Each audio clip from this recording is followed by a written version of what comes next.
one of the most outstanding characteristics of Abdu'l-Baha's life was his depth of consideration for the poor and the downtrodden. Wherever he went, he always wanted to do something to some way alleviate the burdens of people's lives, whether that was through offering them some spiritual upliftment or some emotional support and comfort, or sometimes just straightforward material help.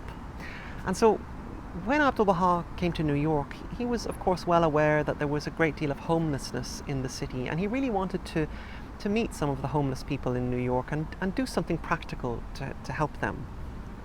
And so it was arranged for him to give a talk at the New York Bowery Mission, this famous homeless shelter in the city. But Abdu'l-Baha didn't want to simply just speak to them. He wanted to do something that would really help them in their struggles. And of course his father had taught him the saying, "Let deeds, not words, be your adorning." And so he really wanted to do something practical for them. And so Abdu'l-Baha had an idea. Before he came to New York, he had been traveling in Europe, and he still had with him a 1,000 French franc note, which in those days was quite a lot of money. And so on the morning of his visit to the Bowery Mission, he had his assistant take this 1,000 franc note and go and have it converted into American quarters. And so his assistant came back with this big bag full of thousands of coins, and you can imagine his assistant lugging this bag full of coins, thinking, okay, I'm sure Abdu'l-Baha has a plan, but this is really heavy. So Abdu'l-Baha gave his talk for a big crowd of homeless people gathered at the New York Bowery Mission, and he spoke in his usual way. He encouraged them to recognize their own dignity and nobility in spite of their current condition of poverty, and he stressed the importance of knowing that they are loved.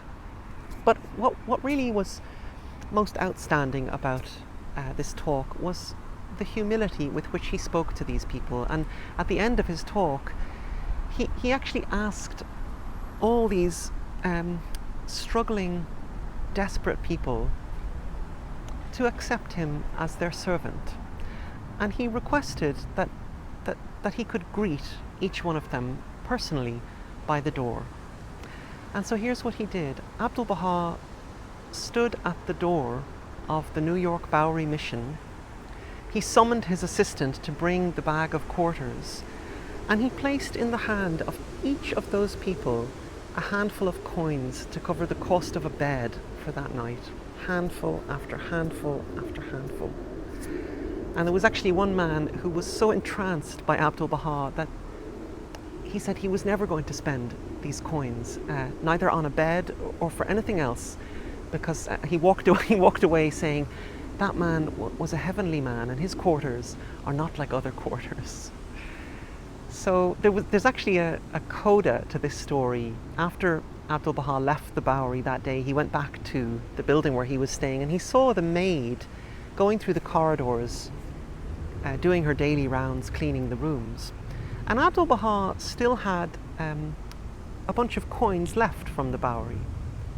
And so he ran down the corridor smiling at this maid, and he just emptied all the remaining coins into her apron as a nice big tip for her work cleaning the rooms.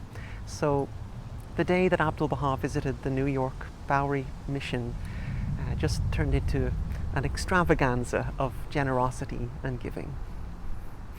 Hi there, I'm doing these short videos throughout 2021 in honor of the centenary of the passing of Abdu'l-Baha, whose writings are the basis of my new album Home of Light, which is coming out one song at a time throughout the year.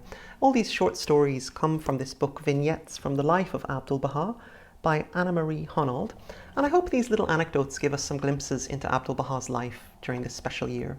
Also, if you'd like a copy of the album, since Home of Light has been made through the support of so many friends around the world, I've decided to give it away as a gift on behalf of everybody who helped to make it. So if you'd like to receive the album, You can sign up at my website, lukeslott.com. It's linked in the description below. And in November, prior to the centenary itself, you'll receive the album as a gift in celebration of Abdu'l-Baha's life. So I appreciate if you hit the like and subscribe buttons, and if you'd like to hear the story behind the album, you can check out my podcast, A Story of Light, also linked in the description below.